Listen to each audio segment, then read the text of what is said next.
राजश्री आपके साथ। और आज इंडिया लीगल में एक बेहद अहम विषय के साथ आपके सामने हाजिर हूँ। आज हम बात कर रहे हैं लव जिहाद की। इस शब्द में अपने आप में विरोधाभास आप साफ तौर पर देखते हैं। मोहब्बत और धर्म के लिए जिहाद को जोड़कर बने इस शब्द की गूंज अब सत्ता और कानून के गलियारों में जबरदस्त हो रही है। लव जिहाद आखिर क्या है? सीधे तौर पर कहें, जब एक धर्म विशेष को मानने वाले दूसरे धर्म की लड़कियों को अपने प्यार की जाल में फंसाकर उस लड़की का धर्म परिवर्तन करा देते हैं, तो इस पूरी प्रक्रिया को लव जिहाद का एक नया नाम दिया गया है। लव जिहाद का मुद्दा इस समय पूरे देश में चर्चा का विषय बना हुआ है। देश के कुछ राज्य तो इस मुद्दे पर कानून भी बनाने का इरादा जता चुके हैं। वैसे कुल मिलाकर देखा जाए तो धर्म परिवर्तन विरोधी कानून 8 राज्यों में इस वक्त लागू है। ओडिशा, मध्य प्रदेश, छत्तीसगढ़, अरुणाचल प्रदेश, गुजरात, हिमाचल प्रदेश, झारखंड और उत्तराखंड। ये सारे कानून बल, प्रलोभन और धोखाधड़ी से धर्म परिवर्तन को दंडित करते हैं। हालांकि किसी ने भी प्रलोभन देकर की गई शादी को दंडनीय अपराध के तौर पर अभी तक जिक्र नहीं किया था, लेकिन अब उत्तर प्रदेश देश का पहला राज्य बन चुका है जिसने लव जिहाद के खिलाफ अध्यादेश को मंजूरी दे दी है। वैसे अध्यादेश में न तो लव जिहाद शब्द का इस्तेमाल किया गया है और न ही हिंदू या मुस्लिम या किसी अन्य संप्रदाय विशेष का कोई जिक्र है। भारत सरकार और निजी सामाजिक संस्थाओं के पास इन शादियों के आंकड़े चूंकि नहीं हैं, लेकिन एक अनुमान के मुताबिक ऐसा कहा जा रहा है कि ऐसी शादियां 3% से भी कम हैं। अध्ययन के हिसाब से 15 से 49 वर्ष की आयु के बीच की सभी विवाहित महिलाओं में से 2.21% ने अपने धर्म से बाहर शादी की थी। अंतरजातीय विवाह तो काफी हुए हैं, उसके आंकड़े बढ़े भी हैं, लेकिन अंतर धर्मीय विवाह के जो आंकड़े हैं वो बहुत ज्यादा अभी तक नहीं है। अपनी आस्था के बाहर शादी करने वाली महिलाओं का प्रचलन 3.5% ईसाइयों में सबसे ज्यादा है। इसके बाद सिख समुदाय के लोग आते हैं जो 3.2% के साथ दूसरे स्थान पर हैं, और फिर हिंदू समुदाय के लोग आते हैं जो 1.5%, और मुसलमानों में ये दर सबसे कम यानी 0.6% है। यूपी के अलावा मध्य प्रदेश, बिहार, कर्नाटक, हरियाणा और हिमाचल प्रदेश में भी इस मसले पर कानून बनाने की तैयारियां चल रही हैं। अध्यादेश में धर्म परिवर्तन के लिए 15,000 रुपए के जुर्माने के साथ 1 से 5 साल की जेल की सजा का प्रावधान किया गया है। अगर SC/ST समुदाय के नाबालिगों और महिलाओं के साथ ऐसा होता है तो 25,000 रुपए के जुर्माने के साथ 3 से 10 साल की जेल होगी। ये ऐसा प्रावधान इसमें किया गया है। अंतर धार्मिक विवाहों में शायद ही दोनों पक्ष के परिजन राजी होते हैं, ऐसा आमतौर पर हम देखते हैं। ऐसे में गलत शिकायत मुसीबत का सबब बन सकता है। ये एक बड़ा सवाल है। इस अध्यादेश को लेकर तरह तरह की आशंकाएं भी लोगों के दिलों में उठने लगी हैं। हालांकि इस पूरे मामले पर सरकार का ये कहना है कि जबरन धर्मांतरण और साजिशन शादी के बढ़ते केसों को देखकर हमने ये कदम उठाया है। लेकिन अब डर यहाँ पर यह भी है कि शिकायत करने पर प्रशासन का हस्तक्षेप क्या सरकारी खाप पंचायतों का रूप ले लेगा और युगल जोड़ों का दमन भी हो सकता है। क्या इससे लड़कियों पर और ज्यादा दमन की घटनाएं बढ़ जाएंगी, समाज में द्वेष ज्यादा बढ़ेगा, धर्मों के बीच शक और घृणा बढ़ेगी। इस कानून के सकारात्मक और नकारात्मक पक्ष दोनों ही हैं। अगर कुल मिलाकर हम इसे समझने की कोशिश करें तो आज हम इस कानून के संवैधानिक, कानूनी और सामाजिक पहलुओं पर गौर करने वाले हैं अपने इस खास कार्यक्रम में। और इसके पहले कि मैं इस पूरे मामले को अपने तमाम मेहमानों के सामने ले चलूं और उनसे समझने की कोशिश करूं, हम आपको सबसे पहले एक रिपोर्ट दिखाते हैं।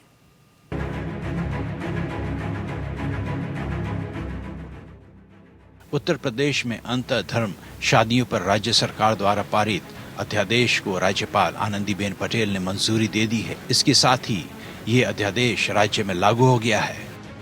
यूपी विधि विरुद्ध धर्म संपरिवर्तन प्रतिषेध अध्यादेश 2020 के नाम से लागू इस अध्यादेश के प्रावधान क्या हैं, आइए जानें।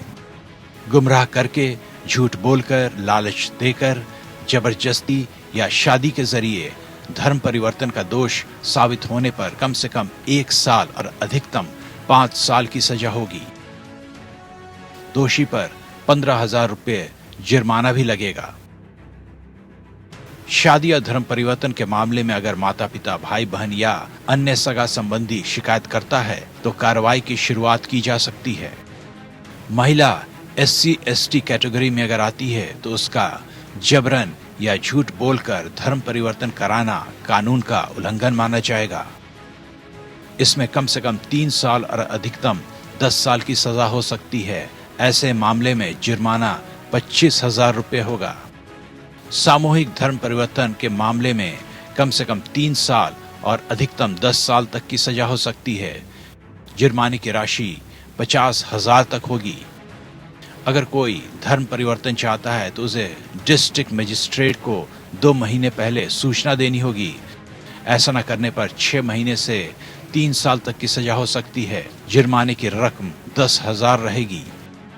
उत्तर प्रदेश सरकार ने ऐलान किया था कि वे लव जिहाद पर नया कानून बनाएंगे ताकि लालच, दबाव, धमकी या झांसा देकर शादी की घटनाओं को रोका जा सके।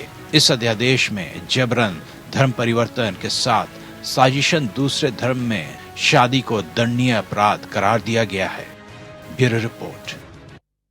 तो एक अहम फैसला है यूपी सरकार का, और महज यूपी सरकार की ही बात नहीं है बल्कि लव जिहाद का जो मसला है पूरे देश में फैलता हुआ दिख रहा है, और इस पर लेकर तमाम जो अन्य राज्य हैं तरह तरह के कानून बनाने की ओर आगे बढ़ रहे हैं या फिर चर्चा में हैं। ऐसे में ज़रूरी है कि इस पूरे मामले को बहुत गहराई से समझा जाए। इस वक्त हमारे साथ खास मेहमानों का पैनल जुड़ रहा है। इस वक्त हमारे साथ जुड़ रहे हैं जस्टिस भंवर सिंह, पूर्व जज Allahabad high court, justice AN Mittal, अध्यक्ष यूपी लॉ कमीशन के। हमारे साथ जुड़ रहे हैं सुभाष कश्यप साहब, संविधान विशेषज्ञ, और हमारे साथ जुड़ रही हैं doctor Samina Dalvi, professor Jindal global law school से। हमारे साथ जुड़ रहे हैं जफरयाब जिलानी, वरिष्ठ वकील, all India Muslim personal law board के सदस्य भी हैं, और महंत बालक दास, राष्ट्रीय अध्यक्ष, अखिल भारतीय व्यास संघ से। बहुत बहुत शुक्रिया आप सबों का मेरे साथ इस खास कार्यक्रम में जुड़ने के लिए। सबसे पहले जस्टिस AN मित्तल, मैं आपके पास आना चाहूंगी। सबसे ज्यादा चर्चित इस वक्त कोई यदि उत्तर प्रदेश में है तो जस्टिस AN मित्तल हैं, और उनकी वो रिपोर्ट है जो आज हमारे सामने एक ऑर्डिनेंस के रूप में है। क्या जरूरत महसूस हो गई सर आपको इस रिपोर्ट की? देखिए, ये रिपोर्ट हमने 9 नवंबर 2019 को सौंपी थी सर, और हम पिछले नवंबर से पिछले 3-4 महीने पहले से ये देख रहे थे कि इस प्रकार भय दिखा करके या लालच दे करके जबरन धर्म परिवर्तन कराया जा रहा था और शादियां की जा रही थी। इस बारे में माननीय न्यायमूर्ति श्री SP केशरवानी साहब का एक बहुत महत्वपूर्ण निर्णय है। उसमें उन्होंने 10-12 याचिकाएं एक साथ निर्णित की थी, और उसमें लड़का और लड़की दोनों के ही बयान उन्होंने लिए थे, और लड़कियों ने स्पष्ट रूप से बताया था कि उन्हें इस्लाम धर्म के बारे में कोई जानकारी नहीं है। उनका धर्म परिवर्तन रात को एक मस्जिद में बैठा करके करा दिया गया, और उसके बाद उसका निकाह करा दिया गया। उनके माता पिता को भी इस बात की जानकारी नहीं है। तो इसमें हमने अन्य राज्यों के कानूनों का अध्ययन किया, जिसमें मध्य प्रदेश, राजस्थान, झारखंड, छत्तीसगढ़, हिमाचल प्रदेश, उत्तराखंड इत्यादि हैं।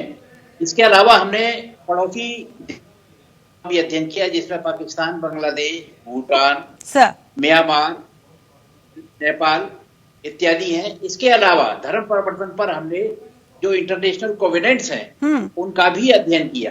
बिल्कुल। भारत के संविधान के अनुच्छेद 25 में सर ये प्रावधानित है कि कोई भी व्यक्ति अपना धर्म बिल्कुल कोई भी रख सकता है, उस पर कोई रोक नहीं है। जी जस्टिस मित्तल, जब ये रिपोर्ट में पढ़ रही थी, इसमें कहीं भी किसी धर्म विशेष का जिक्र नहीं किया गया है धर्म परिवर्तन के नाम पे, या फिर शादियों के अंतरधर्मीय शादियों के नाम पर किसी धर्म विशेष का जिक्र तो नहीं है। लेकिन जो कोट्स आपने लिए हैं, कुरान के आपने कोट्स लिए हैं, जिसमें ये स्पष्ट तौर पर उसका अनुवाद जो अंग्रेजी में दिया गया है, जिसमें ये कहा जा रहा है कि कुरान की आयतों के हिसाब से कि किसी भी नॉन बिलीवर से शादी किसी को नहीं करनी चाहिए, लड़कियों की, खासकर मुस्लिमों पर ये फर्ज होगा। तो ये इस तरह की बातें, या फिर जो क्रिश्चियन धर्म में लोग परिवर्तित हो रहे थे उसका जिक्र किया गया है। लेकिन जब ये पूरा अध्यादेश आया है, इसमें किसी धर्म विशेष की बात नहीं है। मैं क्या समझूं कि ये जो रिपोर्ट है और ये जो अध्यादेश है जिसमें धर्म परिवर्तन की जो बात कही जा रही है, वो कुल मिलाकर हिंदू धर्म से किसी मुस्लिम धर्म अपनाने की या क्रिश्चियन धर्म अपनाने की ही बात कही जा रही है।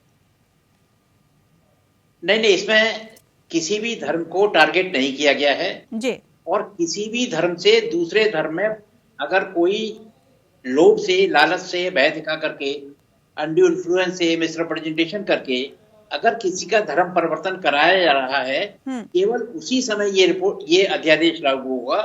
अगर किसी ने स्वेच्छा से अपना धर्मांतरण किया है तो उस पर यह अध्यादेश लागू नहीं होगा। इस अध्यादेश में जो प्रावधान दिए गए हैं वो पूरी तरह हमारी रिपोर्ट के आधार पर है। जी बिल्कुल, और इसमें जो इस चीज को समझने के लिए आप सबसे सही व्यक्ति भी हो सकते हैं, और इसलिए आप हमारे साथ बने भी रहिए जस्टिस मित्तल।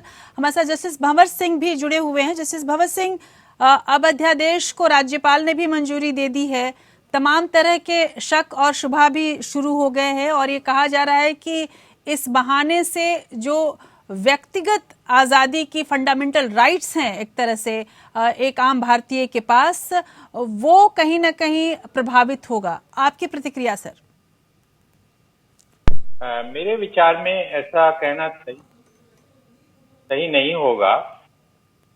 उसका कारण ये है कि जैसा जस्टिस मित्तल ने कहा कि स्वेच्छा से शादी करना और स्वेच्छा से रिलीजन, धर्म परिवर्तन करना अभी भी अवेलेबल रहेगा, क्योंकि वो एक फंडामेंटल राइट है और इसलिए उस पर कोई कुठाराघात नहीं है, उस पर कोई रिस्ट्रिक्शन नहीं सर। यदि कोई रेस्ट्रिक्शन है ऑर्डिनेंस के साथ तो वो ये है कि कोई फोर्सिबली, यानी जोर देकर, दबाव देकर, कोई प्रलोभन देकर या किसी की तरीके का डिसीटफुल एक्ट करके किसी मैरिज की जाती है और मैरिज के साथ धर्म परिवर्तन किया जाता है या धर्म परिवर्तन के लिए मैरिज की जाती है, ये सब पर पाबंदी रहेगी जी। इसलिए जो आर्टिकल 25 रिलीजन की फ्रीडम है वो बराबर रहेगी, उसमें कोई इंटरफेरेंस नहीं कर सकता। और वैसे भी एक आर्टिकल 13 कॉन्स्टिट्यूशन का कहता है कि कॉन्स्टिट्यूशन के साथ कोई भी लॉ यदि बनता है तो वो इनवैलिड होगा। तो कोई भी राज्य सरकार आर्टिकल 25 के खिलाफ कानून नहीं बना सकती। बिल्कुल। जफर याब जिलानी साहब अपनी प्रतिक्रिया इस पर देना चाह रहे हैं। जफर याब जिलानी, जिस तरह से जो आंकड़ों की बात मित्तल साहब ने की, जस्टिस मित्तल ने, कि हाल फिलहाल में ये आंकड़े आए जिसमें ये साबित हो रहा था कि जबरदस्ती, बलपूर्वक या धोखाधड़ी करके धर्म परिवर्तन किया गया और शादी की गई।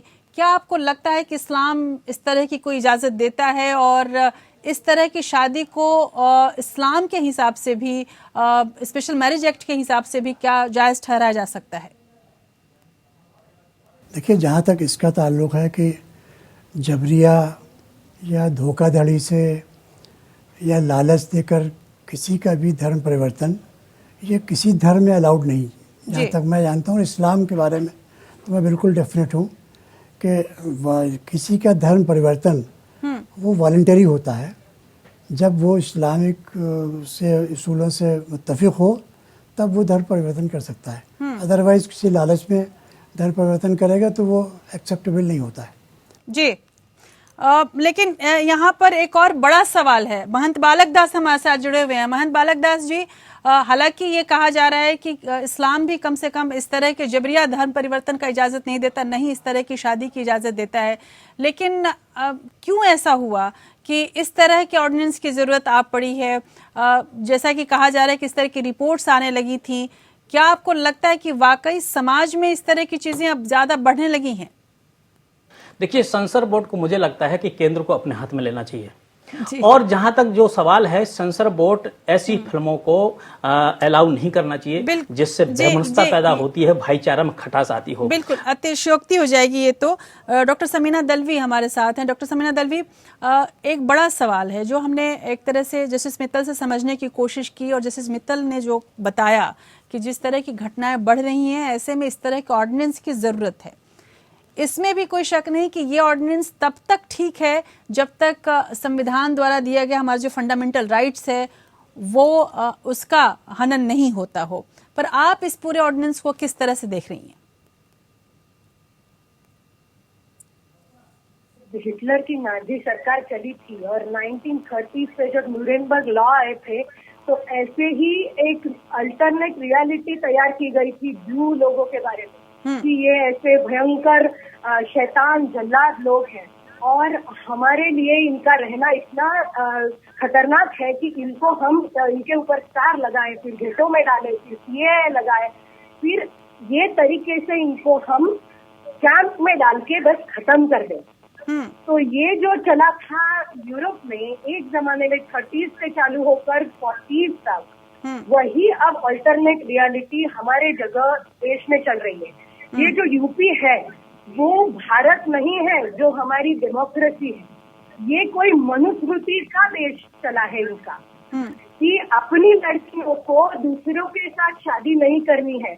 माने औरतें इनके लिए सिर्फ संख्या है, लोक संख्या की बात चल रही है। पूरा वक्त आप देखेंगी, और आप औरत है इसलिए मैं आपको स्पेशली कह सकती हूँ कि हम लोग इन लोगों के लिए सिर्फ संख्या है कि हमारी लड़कियां क्यों इनके साथ जाए। इनकी कितनी आती है, इनकी कितनी आती है? आपको अपनी लड़कियां सिर्फ संख्या दिखाई देती है। आपने पिंजर देखा होगा मैडम, पिंजर सिनेमा अमृता प्रीतम का नॉवेल रहा था कि जिसमें लास्ट में भारत और पाकिस्तान अपनी अपनी औरतों को ला रहा है खींच खींच के, इनकी बच्चे हैं, इनके पति हैं, और क्रॉस करवा रहे हैं। क्यों? क्योंकि आपकी 5 औरतें आप हमें दे दो, हम हमारी 5 आपको दे देते हैं। औरतें ये गेम में सिर्फ नंबर बन के रह गई है। नहीं तो औरतों को प्यार के लिए, शादी के लिए कोई जरूरी नहीं है कि उन्होंने धर्म बदलना है। क्यों धर्म बदलेगी कोई? लेकिन अपने यहाँ तो नाम भी बदल दिया, अपने यहाँ जॉब छोड़ देती है। आपके पति लोग आपको बोलते हैं, आपकी फैमिली को ना मिले तो वो करती है, दोस्तों को ना मिलो तो वो भी करती है। तो धर्म की क्या बात करिए? औरतों को इस देश में क्या अपने कॉन्स्टिट्यूशनल राइट्स हैं जो हम सिर्फ धर्म की बात कर रहे हैं? बिल्कुल। पर समीना जी, इस अध्यादेश में कहीं ये नहीं है न, तो जहां तक मैंने पढ़ा है इस ऑर्डिनेंस को और जो लॉ कमीशन की रिपोर्ट भी है, उसमें कहीं भी ये स्पष्ट नहीं कहा गया है कि लड़कियों के ऊपर ही ये लागू होता है। शादी एक जरूर है उसमें, लेकिन इसके अलावा ओवरऑल धर्म परिवर्तन की बात हो रही है। जस्टिस मित्तल, इस पे मैं आपका कमेंट जरूर चाहूंगी। संविधान के सामने जब हम जाते हैं तो जाहिर सी बात है कि चाहे वो पुरुष हो या औरत हो, संविधान कभी कोई पुरुष और औरत में फर्क नहीं करता।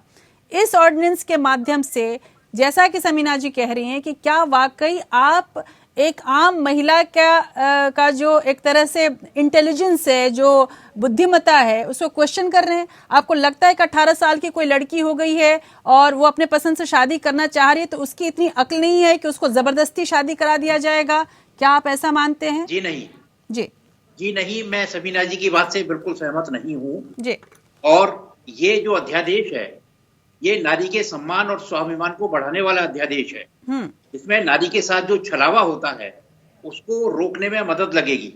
जहां तक संविधान की बात है, संविधान के अनुच्छेद 25 में जो हुई है उसमें भी 3 प्रतिबंध हैं, पब्लिक ऑर्डर, मॉरलिटी और हेल्थ, और इन तीनों चीजों का हमने ध्यान रखा है। इसके अलावा जहां तक इसकी संवैधानिकता का सवाल है, मैं आपको बता दूं कि मध्य प्रदेश ने वर्ष 1967 में ये कानून बनाया था और उड़ीसा ने भी वर्ष 1967 में ही ये कानून बनाया था। दोनों ही कानून संबंधित उच्च न्यायालय में चुनौती दिए गए और मध्य प्रदेश उच्च न्यायालय ने फ्रीडम ऑफ रिलीजन एक्ट को सही ठहराया, जबकि उड़ीसा उच्च न्यायालय ने फ्रीडम ऑफ रिलीजन एक्ट को गलत ठहराया।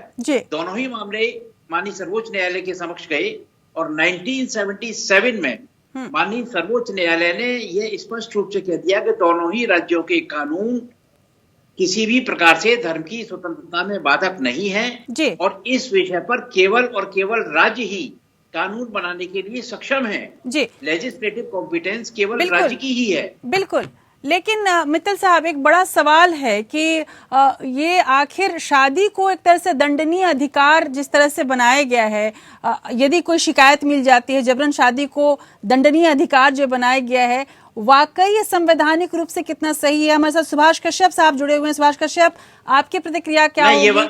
जी, ये बात सुभाष कश्यप जी से ये मेरा सवाल होगा। सुभाष कश्यप जी, आपकी प्रतिक्रिया क्या होगी?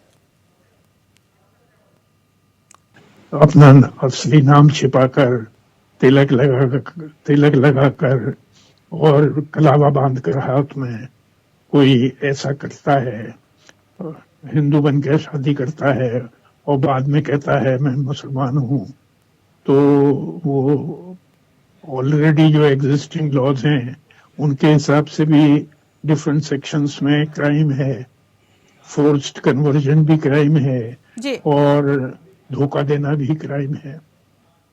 जी बिल्कुल। इसका मतलब ये एक तरह से हम ये समझ सकते हैं कि संवैधानिक रूप से इसमें कहीं कोई शक नहीं है, इसमें कहीं ये क्राइम हो सकता है। हमारे साथ जुड़े हुए हैं जस्टिस भंवर सिंह। जस्टिस भंवर सिंह, जो एक बड़ी बात यहाँ पर ये आ रही है कि ठीक है, जहाँ पर जबरन शादी हो रही है, जहाँ पर धोखा देकर शादी हो रही है, और उसमें आप कार्रवाई कर सकते हैं, इसमें कोई शक नहीं। अध्यादेश ये कह रहा है कि जबरन शादी पर हम कार्रवाई करेंगे, लेकिन हम सभी इस बात की सच्चाई को भी जानते हैं कि इस देश में, खासकर इस प्रदेश में, जब अपने पसंद की शादी करने की आज़ादी बहुत हद तक लड़कियों को नहीं है, चाहे लोक और समाज में अंतर है यहाँ पर। अब जब ये बात होगी कि ज़बरदस्ती हुई है कि नहीं हुई है, इसको साबित करने के लिए जाहिर सी बात है कि इन्वेस्टिगेटिव एजेंसियां आएंगी, पुलिस आ जाएगी। अब वहां पर हो सकता है कि जो जोड़े हैं जिन्होंने शादी की है, बिना दबाव के भी जिन्होंने शादी की है, उनको भी घर के दबाव में, घर का दबाव इस तरह से हो कि मामले को बिल्कुल अलग रूप दे दिया जाए। समाज के ऐसे कई ठेकेदार उभर सकते हैं जो एक अच्छी खासी परिवार को जबरदस्ती किसी मुसीबत में डाल सकते हैं। आपको ऐसा लगता है कि ऐसा नहीं होगा? जरूर होगा, और उसके पीछे एक कारण यह है कि हमारे देश में बहुत गरीबी है। लोग जो दलित और पिछड़े हुए सेक्शन से बिलोंग करते हैं, उनकी गरीबी उनके लिए अभिशाप है। कुछ समुदाय के लोग उस अभिशाप को बहुत एक्सप्लॉइट करते हैं, गरीब लोगों को खूब एक्सप्लॉइट करते हैं। मैं एक बार केरल गया तो वहां पे जिस टैक्सी में मैं चल रहा था, तो उसका ड्राइवर जो है उसने मुझे बताया कि साहब मैंने 2 महीने पहले हिंदू धर्म छोड़ के क्रिश्चियन धर्म अपना लिया है। तो हमने पूछा क्यों किया? कि साहब हम बहुत गरीब थे, हमारी शादी भी हुई क्रिश्चियन लड़की से, और हमें जो है इतना दहेज मिला, घर में जो है जितने भी साधन होते हैं, बिल्कुल किचन के लिए सारे बर्तन मिले और मोटरसाइकिल मिली, जाने क्या क्या मिला उन्होंने बताया। तो उस चीज को एक्सप्लॉइट किया। इस एक्सप्लॉइटेशन को रोकने के लिए ये ऑर्डिनेंस जो है लाया गया है जी। और ये ऐसा ही नहीं है, सारे देशों में जो आसपास के देश हैं उनमें ऐसा हुआ। नेपाल में हुआ, भूटान में हुआ, म्यांमार हुआ, फिर पाकिस्तान में हुआ। पाकिस्तान की सिंध प्रदेश में बहुत पहले की बात है कि उन्होंने सिंध में जो है हिंदू लड़कियों को और लेडीज को जो है जबरन उनकी शादी कर लिया जाता है। तो उसको रोकने के लिए सिंध गवर्नमेंट ने कानून बनाया जी, और उसमें सजा का प्राविधान रखा कि यदि कोई जबरन शादी करेगा किसी दूसरे धर्म से, वैसे तो अपने धर्म में भी जबरन शादी प्रोहिबिटेड है, कोई भी धर्म हो, मगर वहां उस जगह कानून बना बिल्कुल, और वहां पे जो है 5 साल की सजा का प्राविधान रखा जी। लेकिन तो मेरा जी जी, पर भवर सिंह जी, यहाँ पे एक बड़ा सवाल है और ये सवाल मैं मित्तल साहब के पास भी ले जाना चाहूंगी, लेकिन पहले आपसे लूंगी कि ठीक है, आप अगर कोई एक हिंदू है, अगर मैं साफ तौर पर कहूँ, अगर कोई हिंदू है वो क्रिश्चियन बनता है, या कोई दलित है, हिंदू दलित है और क्रिश्चियन बनता है, या बौद्ध बनता है, आखिर किन धर्मों के परिवर्तन पर? क्या कोई मुसलमान हिंदू बनेगा, अगर वो हिंदू बनना चाहे तो क्या ये भी इस पर लागू होगा? क्या कोई जबरदस्ती किसी को हिंदू बनाएगा तो भी क्या यही कानून लागू होगा? ये एक बड़ा सवाल है। बिल्कुल यही राजश्री मैम, बिल्कुल सही आपने कहा है कि ये सब धर्मों पे लागू होगा, इसमें कोई बात नहीं है क्रिश्चियन की और की बात नहीं जी। जबरदस्ती कोई शादी करेगा बहकाकर तो चाहे वो किसी भी धर्म का हो, वो इस ऑर्डिनेंस के तहत जो है गिल्टी होगा, पनिशेबल है, 3 तरह के पनिशमेंट है जी। और यदि कोई क्रिश्चियन मान लिया हिंदू लड़की से ऐसे करेगा जबरदस्ती दबाव में तो वो भी पनिशेबल है। तो इसमें किसी धर्म का तो नाम ही नहीं है। मित्तल साहब ने बताया जी कि कोई चीज में नहीं लिखा गया, ना हिंदू ना बिल्कुल जैन, सब बराबर हैं। जी बिल्कुल मित्तल साहब, तो कोई भी कहीं जबरदस्ती जी जस्टिस मित्तल, आप इस बात से इत्तेफाक रखते हैं कि यदि कोई हिंदू भी मुसलमान बनेगा या जबरदस्ती उसको बनाया जाएगा, या फिर कोई मुस्लिम जबरदस्ती हिंदू बनाया जाएगा, तो भी वही जिस तरह से हिंदू के मुस्लिम बनने पे जो कानून लागू होगा या किसी अन्य धर्म को अपनाने में जो कानून लागू होगा, ठीक वही नियम, वही कानून इस पर भी लागू होगा यदि कोई जबरदस्ती हिंदू बनाया जाएगा। एग्जैक्टली ये कानून सभी धर्मों पर समान रूप से लागू होगा जी। और इसमें सर्वधर्म समभाव की भावना है। इसमें किसी धर्म को टारगेट करके ये कानून नहीं बनाया गया है। बिल्कुल। अगर कोई मुसलमान से किसी को हिंदू जबरदस्ती बनाएगा जी तो उसको भी 5 साल की 10 साल की सजा होगी। चलिए, इसमें ऐसा कोई विभेद नहीं किया गया है जी। अब ऐसे में एक बड़ा सवाल उठता है कि यदि ऐसा होता है तो जबरदस्ती हुई या नहीं हुई, इसको कैसे साबित किया जाएगा? कौन सी एजेंसी होगी, कौन सी जांच एजेंसी होगी, वो ये साबित कर पाएगी कि जबरदस्ती हुई है या नहीं हुई है? और यदि वो जांच एजेंसी कितने पारदर्शिता के साथ काम कर पाएगी? मैं आपको ये जरूर दिखाना चाहती हूँ कि धर्म परिवर्तन और अंतर धर्म शादी पर अदालती फैसले अब तक कैसे रहे हैं, कौन से ऐसे अहम फैसले रहे हैं जो इन पूरे मामलों पर अपने स्थिति को स्पष्ट करते हैं, खासकर कानूनी पहलू को स्पष्ट करते हैं। एक पैकेज के द्वारा मैं आपको पहले ये दिखाती हूँ और उसके बाद हम अपने मेहमानों से जानने की कोशिश करेंगे कि इसकी संवैधानिकता को कितना हद तक हम आखिर ये पूरा जो अध्यादेश है वो संविधान के दायरे में किस हद तक है, और अब तक जो कुछ रहा है इस देश में, जिस तरह के हमारे पास कानून रहे हैं, उसके बाद स्पेशल मैरिज एक्ट हमारे पास है, उसके बाद भी इस तरह के अध्यादेशों की ज़रूरत क्यों आन पड़ती है। पहले ये पैकेज देखिए।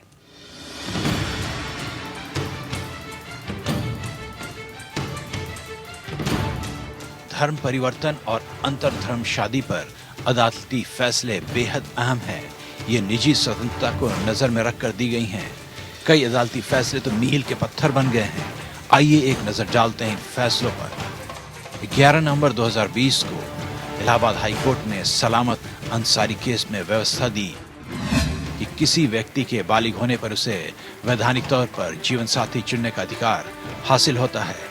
2018 में शफी जहां केस, जिसे हादिया केस के नाम से भी जाना जाता है, इसमें सुप्रीम कोर्ट ने कहा कि किसी भी धर्म में धर्म परिवर्तन करने का अधिकार और शादी करने के लिए साथी को चुनने का अधिकार संविधान के अनुच्छेद 21 के तहत जीने के अधिकार में अंतर्निहित है। निष्ठा के अधिकार को लेकर केस पुट्टास्वामी बनाम भारत सरकार मामले में सुप्रीम कोर्ट के फैसले में कहा गया कि साथी चुनने के अधिकार का जाति, पंथ या मजहब से कोई लेना देना नहीं है और ये अनुच्छेद 21 के अभिन्न हिस्से जीवन जीने और निजी स्वतंत्रता में निहित है। धर्म परिवर्तन विरोधी कानून 8 राज्यों में लागू हैं। ये राज्य हैं ओडिशा, मध्य प्रदेश, छत्तीसगढ़, अरुणाचल प्रदेश, गुजरात, हिमाचल प्रदेश, झारखंड और उत्तराखंड। ये सारे कानून बल प्रलोभन और धोखाधड़ी से धर्म परिवर्तन को दंडित करना चाहते हैं। हालांकि किसी में भी प्रलोभन देकर की गई शादी को दंडनीय अपराध के तौर पर जिक्र नहीं किया गया है। रेव स्टेनिलास बनाम मध्य प्रदेश राज्य केस में 1977 में सुप्रीम कोर्ट की 5 जज संविधान पीठ ने अपने फैसले में राज्य के एक्ट्स को वैध ठहराया। फैसले में कहा गया कि दूसरों को अपने धर्म में परिवर्तन करना मौलिक अधिकार नहीं है। हालांकि 1977 के फैसले और शीर्ष अदालत के कुछ फैसले में कहा गया कि अगर कोई अपनी मर्जी से दूसरे धर्म को अपनाता है तो वह अनुच्छेद 25 के तहत धर्म के पालन और प्रसार के मौलिक अधिकार का हिस्सा है। Bureau report. तो जब से ये ऑर्डिनेंस आया तब से बहस शुरू हो गई कि संविधान तो हमें तमाम आज़ादी देता है, हमें अधिकार देता है कि हम अपना धर्म खुद चुन सकें, हम जो चाहते हैं वो कर सकें संविधान के दायरे में रह के। लेकिन जब से ये ऑर्डिनेंस आया है वो हमारे इस आज़ादी में खलल डाल सकता है, ऐसा कहा जा रहा है। सुभाष कश्यप हमारे साथ जुड़े हुए हैं। सुभाष कश्यप साहब जो संविधान विशेषज्ञ भी हैं, जैसा कि आपने देखा सुभाष जी कि 11 नवंबर को इलाहाबाद हाई कोर्ट ने सलामत अंसारी केस में व्यवस्था दी कि किसी व्यक्ति के बालिग होने पर उसे वैधानिक तौर पर जीवन साथी चुनने का अधिकार हासिल होता है। इसके अलावा भी चाहे वो हादिया केस हो या तमाम अलग अलग मामलों पर अदालतों ने ये बात स्पष्ट की है कि आप अपना जीवन साथी चुन सकते हैं। संविधान भी ये कहता है। ये अध्यादेश जो कि अब नया आया है इसमें कोई रुकावट तो नहीं पैदा करता है, इससे ऐसा तो नहीं कि आगे आने वाले समय में इस अध्यादेश के आड़ में वो सभी कुछ होने लगे जो हमें संविधान जिसके लिए अधिकृत करता है उसको कहीं ना कहीं रोकने की कोशिश शुरू हो जाए। अगर चॉइस है और धोखा नहीं दिया गया, चॉइस अगर आपका नाम मोहम्मद नसीम है और आप नवीन बन के और तिलक लगा के और कलावा बांध कर उसको अपना हिंदू बताकर और शादी कर लें और उसके बाद बताएं कि मैं मुसलमान हूँ तो मैं भी मुसलमान बनना पड़ेगा, नहीं तो गोली मार दूंगा, तो गलत है। अगर एक दूसरे को पसंद करते हैं और वो शादी करते हैं तो स्पेशल मैरिज एक्ट में भी कर सकते हैं जी। उसमें धर्म बदलने का सवाल नहीं होता। जी जी बिल्कुल। और जस्टिस मित्तल, यहाँ पर एक बड़ा सवाल है कि ठीक है अगर धोखाधड़ी से कोई शादी कर रहा था या कर रहा है तो पहले से हमारे पास आईपीसी की धाराएं तो हैं कि इस तरह की चीजों पर रोक लगा सकती हैं, तमाम तरह के कानून पहले से ही मौजूद हैं। ऐसे में इस तरह के अध्यादेश की आखिर क्या जरूरत आ पड़ी? देखिए हमारे भारतीय दंड में जो प्राविधान है 295, 290 उसमें प्राविधान ये है कि कोई भी व्यक्ति किसी की धार्मिक भावना को ठेस नहीं पहुंचाएगा, कोई भी व्यक्ति धार्मिक स्थल को नुकसान नहीं पहुंचाएगा, कोई भी व्यक्ति धार्मिक प्रतीक चिन्हों का अपमान नहीं करेगा, एक दूसरे के प्रति सांप्रदायिक भावना नहीं भड़काएगा। जी। इंडियन पिनल कोड में धर्म परिवर्तन के संबंध में किसी भी प्रकार का कोई प्राविधान नहीं है। और मैं ये बता देना चाहता हूं कि माननीय सर्वोच्च न्यायालय ने मोहम्मद सलमान के मामले में ये निर्णय दिया है कि एक हिंदू और एक मुसलमान की शादी पूरी तरीके से इर्रेगुलर है, यानी कि बातिल है। माननीय सर्वोच्च न्यायालय ने जो मुस्लिम पर्सनल लॉ के बड़े अच्छे राइटर्स हैं, अमीर अली साहब हैं, फैजी साहब हैं, मुल्ला हैं, और इसके अलावा कुरान शरीफ की सूरा 2 आयत 221 का हवाला देते हुए बिल्कुल ये कहा है कि कुरान शरीफ में 3 प्रकार की शादी है, सही और वासिद। तो जो हिंदू और मुसलमान के बीच में शादी है उसमें वो शादी वासिद है, यानी कि इर्रेगुलर है। वो तो परंतु उसमें वो जफर आप साहब भी बता रहे थे अभी कि अगर जबरदस्ती शादी है तो ठीक है, लेकिन यहाँ डर तो बहुत नहीं, सहमति से भी जी सहमति से अगर धर्म परिवर्तन नहीं हुआ है तो जैसा कि आपने कुरान का भी कोट इसमें किया है, तो अगर धर्म परिवर्तित नहीं है, अगर आस्था नहीं है किसी की इस्लाम पे और उसके बाद यदि शादी हो रहा है तो बहुत हद तक ये जायज नहीं है, ऐसा शूरा 2 में लिखा हुआ है। पर यहाँ पर जफर याब साहब की आपत्ति कुछ और भी है। जफर याब साहब इसको निजी आजादी पर आघात मान रहे हैं। क्यों मान रहे हैं जफर याब साहब इसे आप निजी आजादी पर आघात? जो उन्होंने मकसद, उनकी जो मकसद लग रहा है जी, वो ये है कि इसमें पुलिस को इतनी पावर दे दी जाए कि कोई भी आदमी किसी का वॉलंटरी धर्म परिवर्तन भी करने के लिए कोई मदद न दे और उसको अलाउ न करे या खुद कम से कम उसमें इन्वॉल्व ना हो, वरना कौन सजा भुगते किसकी। तो इसका ये पहलू जो है क्रिमिनलाइजेशन इसका, तो एक तो होता है क्रिमिनलाइजेशन सिर्फ नॉमिनल के स्टेट, और एक क्रिमिनलाइजेशन इतना सीरियस कि जिसमें हर आदमी डरेगा। बिल्कुल। तो ये उस राइट का हाँ, में इंटरफेरेंस है जो फंडामेंटल राइट है आर्टिकल 25 में, जिसकी गारंटी दी गई है कि हर आदमी को अख्तियार है कि वो अपनी पसंद का मज़हब प्रोफेस करे, प्रैक्टिस करे, प्रोपेगेट करे। बिल्कुल, उस पर ये अंकुश है जी। इस तरह सीरियस उसको ऑफेंस बनाना। समीना जी, आपकी इस पर प्रतिक्रिया, आपको लगता है कि ये आर्टिकल 25 में जो अधिकार दिया गया है उस पर कहीं ना कहीं अंकुश लगाया गया, जैसा कि आपने बताया कि महिलाओं के भी खिलाफ है, लेकिन इसके अलावा आप इसका जो इफेक्ट है, आफ्टर इफेक्ट या साइड इफेक्ट जो आप है, वो कैसे साफ तौर पर समाज पर देख रही हैं? Madam, in this debate you have all main, all old. मैं और आप दोनों महिलाएं हैं, मैं और आप दोनों महिलाएं हैं समीना जी, और कानून की नजर में मैं महिला और पुरुष तो नहीं कह सकते हम लोग। तो देखिए, आपको मुझे आधा वक्त देना पड़ेगा क्योंकि मैं एक ही हूँ जो इस बाजू से बात कर रही हूँ, महिलाओं की तरफ से, बिल्कुल, और बिल्कुल, यंग जनरेशन की तरफ से। बिल्कुल, पूरा वक्त है, आप बताएं। अब मैं पूछना चाहूंगी कि वो जज साहब जो बोल रहे थे कि वो जो गरीब आदमी क्रिश्चियन बना, क्या वो गलत बात है? दलितों को जिस तरीके से जानवरों की तरीके से सुलूक करके जो दबोच के रखा था, इसलिए वो क्रिश्चियन बना, क्या वो गरीब है इसलिए वो अक्लमंद नहीं है?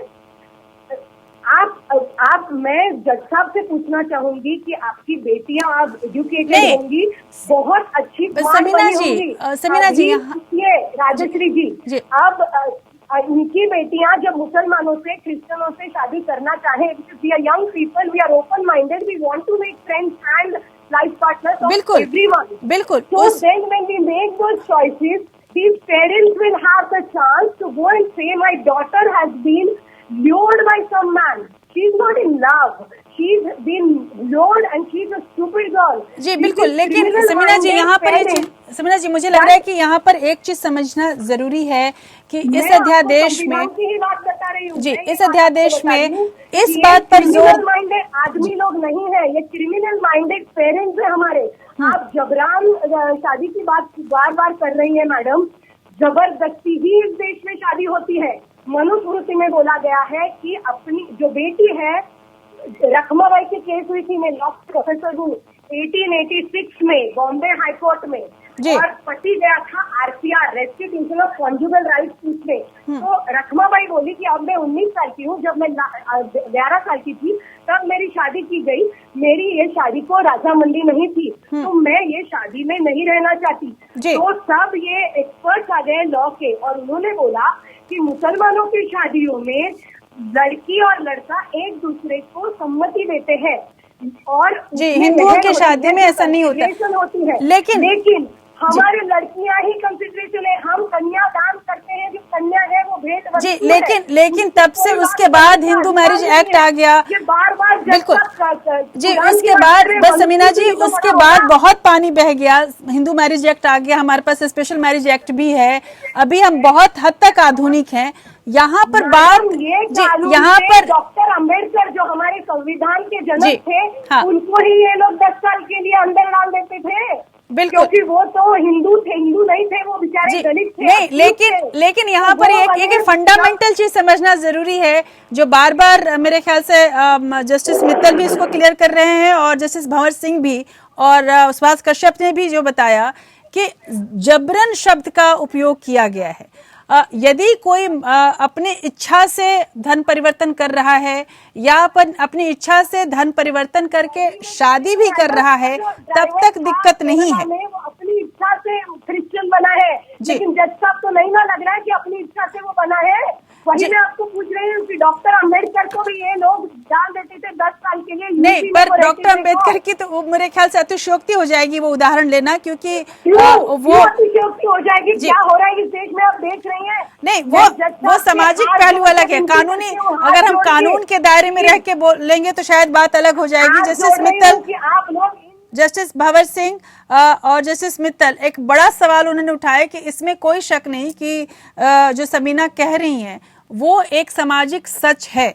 यहाँ पर जस्टिस भंवर सिंह, आपसे मेरा सवाल होगा कि जो मैं बार बार पूछ रही हूँ कि इस अध्यादेश के भले ही लक्ष्य कुछ और दिए गए हैं, कहा गया है, लेकिन इसमें कोई शक नहीं कि ये अध्यादेश अभी तक जिस रूप में सबके सामने आ रहा है, ऐसे में ये इसका दुरुपयोग होना, ज्यादा इसकी संभावनाएं बढ़ गई हैं।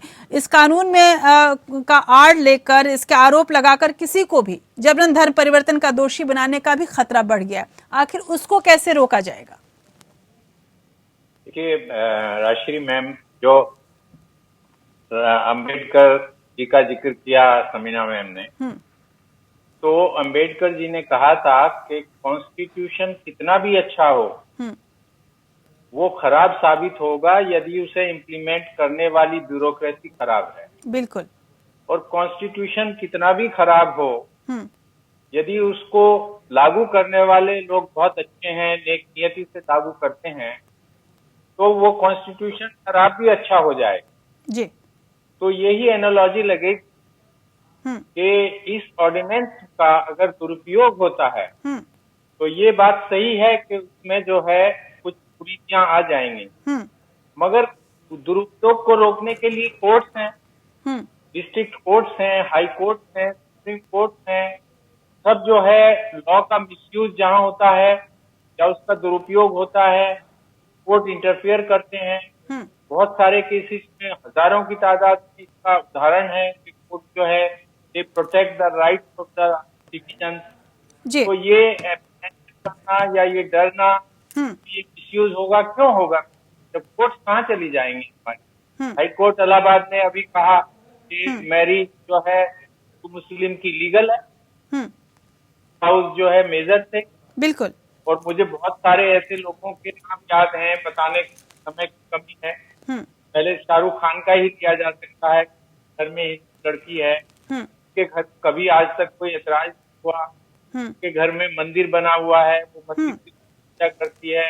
और बिल्कुल, और अगर हम इतिहास में जाएंगे तो तमाम तरह के गंगा जमनी तहजीब भी हमारे सामने है और तमाम तरह के उदाहरण सामने हैं जब हम बड़े प्यार से रहे हैं। लेकिन सवाल यहाँ पर एक और है जस्टिस मित्तल, कि जब हमारे पास स्पेशल मैरिज एक्ट है, जैसा कि हम बार बार ये कह रहे हैं कि फिर स्पेशल मैरिज एक्ट जब था ही हमारे पास, तो सबके दिल में ये है कि फिर ये अध्यादेश की क्या जरूरत है, इस तरह के कानून की क्या जरूरत है।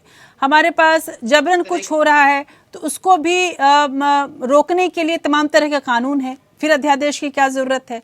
तीसरा, जैसा कि इस डर से हम अपने आप को बिल्कुल अलग नहीं कर सकते कि इस अध्यादेश का, इस बात की गारंटी कैसे हम ले सकते हैं कि इसका दुरुपयोग नहीं होगा। अगर इसका दुरुपयोग होता है उसका क्या निवारण होगा? देखिए, बहुत अच्छे प्रश्न है आपके।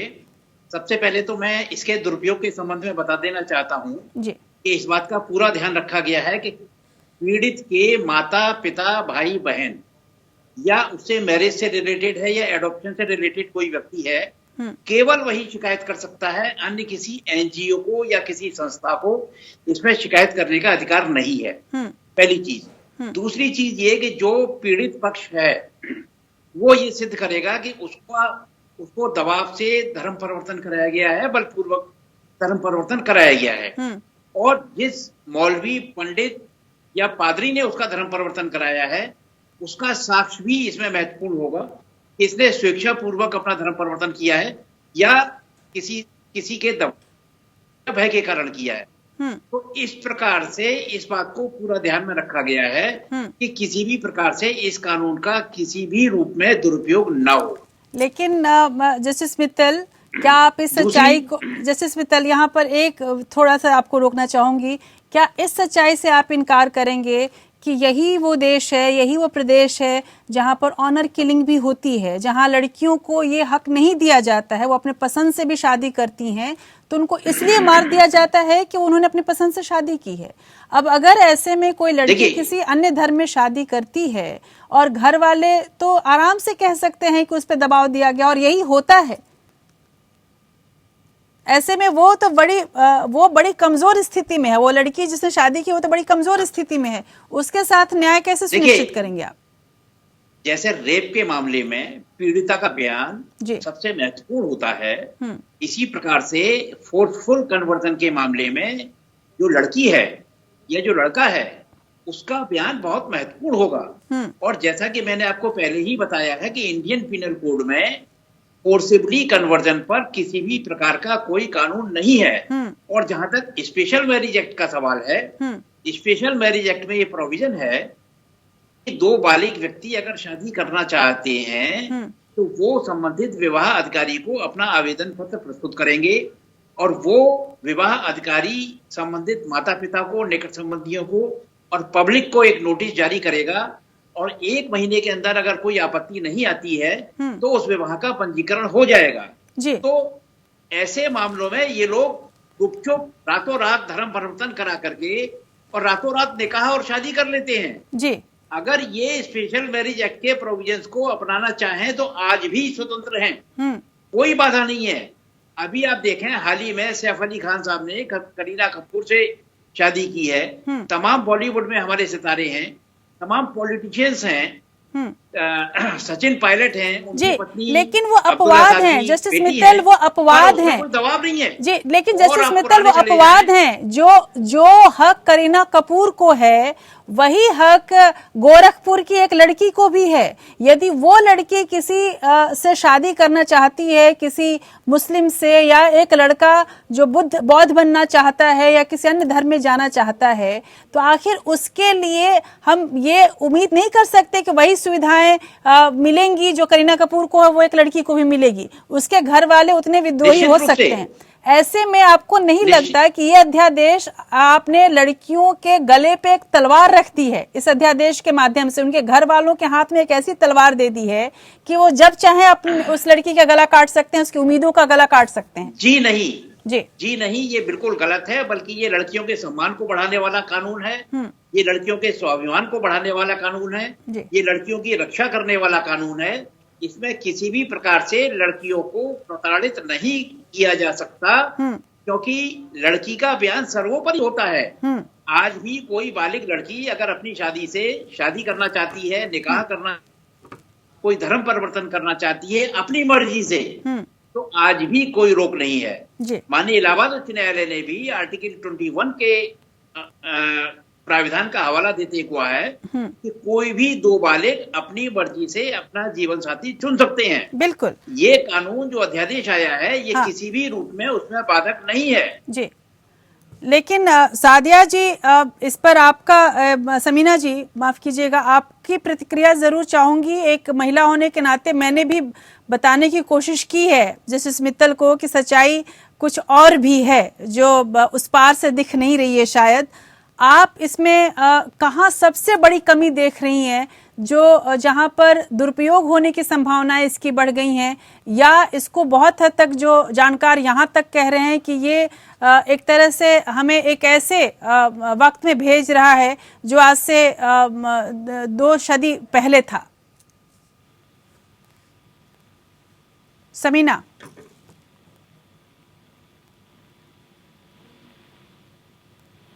समीना आपको आवाज पहुंच रही है मेरी? समीना जी से संपर्क टूट गया और एक नाराजगी सी उनको रही कि महिलाओं की आवाज को किस तरह से दबाया जा रहा है। जस्टिस भवन सिंह, एक फाइनल कमेंट के रूप में आपसे जानना चाहूंगी, एक जो बड़ी बात समीना ने कही कि धर्म परिवर्तन की जहां तक बात है, जो गरीब है यदि उसको कुछ मिल रहा है, हालांकि बहुत हद तक मैं इस तर्क से सहमत नहीं हूं, पर यदि उसकी स्थिति, क्या इस तरह के अध्यादेश लाकर हम जो गरीब हैं उनको गरीब रहने देना चाहते हैं, उनको अपनी स्थिति को सुधारने का मौका नहीं देना चाहते, चाहे वो लालच से या किसी भी तरीके से, यदि वो अपनी स्थिति को सुधारने के लिए कोई कदम बढ़ा रहा है तो इसमें बुराई क्या है? अब ये अध्यादेश आ गया तो जाहिर सी बात है कि वो वैसे ही रहेगा जैसे पहले था। ये एक हार्ड फैक्ट है जी कि गरीब को अगर अलोरमेंट के तहत उसको कोई फाइनेंशियल इमदाद नहीं दी गई तो वो हो सकता है गरीब रहे जी।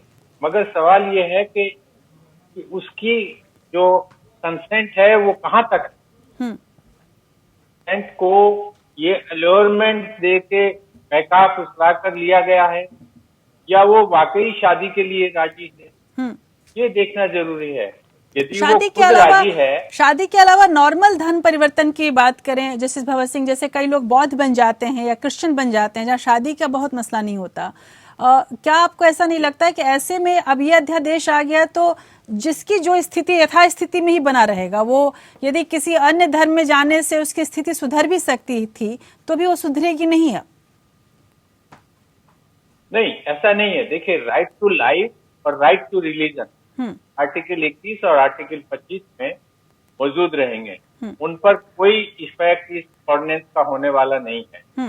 यदि कोई गरीब आदमी, दलित आदमी अपनी मर्जी के साथ शादी करता है, दूसरे धर्म परिवर्तन करता है दूसरों का, और दूसरे धर्म के व्यक्ति से शादी करती है लड़की, उसमें कोई बुराई नहीं है और ना उसमें कोई रेस्ट्रिक्शन है, ना ये ऑर्डिनेंस उस पर कोई बंदिश देता है, कोई बंधन नहीं करता है, और ना ही कॉन्स्टिट्यूशन में कहीं ऐसी रेस्ट्रिक्शन है।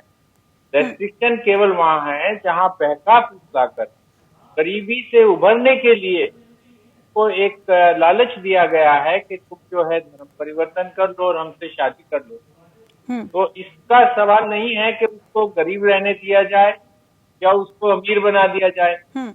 अगर वो जो है लालच में गरीब से अमीर होना चाहता है और उसकी अपनी मर्जी है तो उसको तो कोई नहीं रोक सकता। अपनी मर्जी जो है इसमें अहम है, उसको कोई नहीं रोक सकता। परंतु यदि वो लालच देकर जो है कंसेंट प्राप्त की गई है, उसमें बुराई है। जी बिल्कुल, बहुत बहुत शुक्रिया जस्टिस भवर सिंह आपका। और चलते चलते जस्टिस मित्तल, एक आपसे फाइनल कमेंट जरूर चाहूंगी कि इस अध्यादेश पर जिस तरह के शक शुबहे उठ रहे हैं, जिस तरह के अंदेशे हैं, आपको बधाई देनी चाहिए या फिर ये कहना चाहिए कि इस अध्यादेश को थोड़ा और ज्यादा स्पष्ट करने की जरूरत है आम लोगों के बीच में? क्या लेना चाहेंगे आप? स्पष्टता देने की कोशिश करेंगे या बधाई लेना चाहेंगे? देखिए, बधाई के पात्र तो माननीय मुख्यमंत्री जी हैं उत्तर प्रदेश के, माननीय न्याय मंत्री जी हैं उत्तर प्रदेश के, जिन्होंने हमारी रिपोर्ट पर यह साहसिक कदम उठाया है। जी। इस कानून में किसी प्रकार की कोई खामी नहीं है और ये इस कानून से केवल उन्हीं लोगों को परेशानी हो रही है जो अब तक इन प्रकार की गतिविधियों में लिप्त थे। आप ये बताइए कि क्या आप पैसे के बल पर किसी को दबाव में डाल करके, किसी का धर्म परिवर्तन करके आप कौन सी संस्कृति लाना चाहते हैं हिंदुस्तान में? हिंदुस्तान में गंगा जमुनी तहजीब है। हिंदुस्तान में आपने देखा होगा कि अकबर ने भी जोधाबाई से शादी की थी। जोधाबाई स्वतंत्र रूप से अपना मंदिर में पूजा करती थी, कहीं कोई दबाव नहीं था। परंतु आज की जो परिस्थिति है, की परिस्थिति में शादी के साथ साथ, निकाह के साथ साथ धर्म परिवर्तन करने पर जोर दिया जाता है और ऐसा जो जोर धर्म लेकिन जस्टिस मित्तल, बिल्कुल ये एक सच्चाई, जस्टिस मित्तल ये बिल्कुल एक सच्चाई है कि इस तरह की घटनाएं भी हो रही हैं, ऐसी भी रिपोर्ट्स आती रहती हैं। लेकिन वहीं पर यह सच्चाई भी है कि इस तरह के जो जबरन धर्म परिवर्तन हुआ है, इस तरह के गलत आरोप भी लगते रहते हैं और इस वजह से महिलाओं की स्थिति को और ज्यादा बुरा बनाया जाता है।